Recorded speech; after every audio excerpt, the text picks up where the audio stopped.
করি, গার্লফ্রেন্ডটা তো একদিন ফোনও করে না, মেসেজও করে না। না এখানে না, ও জানতে পারবে। ওই থেকে একটু ঘুরে আসি।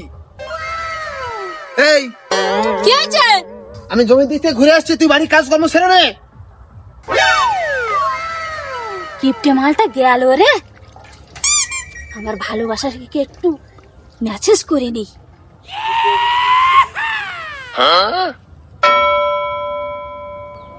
ওই তুমি কি করছো? এই সারা মেসেজ করেছি। মেসেজ করেছি। ওই আমি বসে আছি, তুমি কি করছো? আমিও বসে আছি। আচ্ছা তোমাকে একটা কথা বলবো। হ্যাঁ হ্যাঁ বলো। আমরা 2 বছর ধরে ফেসবুকে প্রেম করছি, কোনোদিনও দেখা করিনি। চলো আজকে আমরা দেখা করতে যাই। ঠিকই তো, 2 বছর ধরে ফেসবুকে প্রেম করছি, আমাদের কোনোদিন দেখাই হয়নি। চলো আজ তালতলার দিকে দেখা করতে যাব। কিন্তু আমি তোমাকে চিনবো কি করে? আমি হলুদ রঙের শাড়ি পরে বসে থাকবো ঘুমটা দিয়ে, তুমি তাড়াতাড়ি চলে আসবে। ঠিক আছে, bye bye, I love you.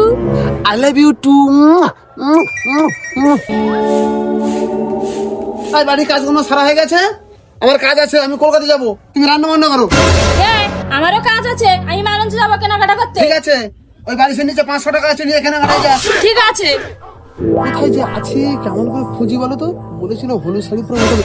ওই তো হলুদ শাড়ি পরে বসে আছে, ওটাই তো মনে হয়।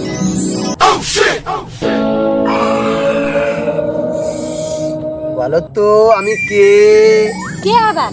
ফেসবুকে না দেখা ভালোবাসা, তোমাকে আমি কি চিনতে পারিনি? তাহলে একটু মুখটা দেখায় শোনা। তুমি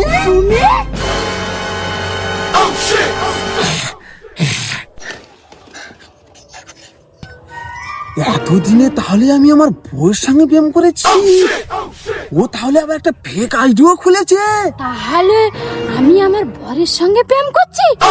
ফেক আইডি খুলেছে?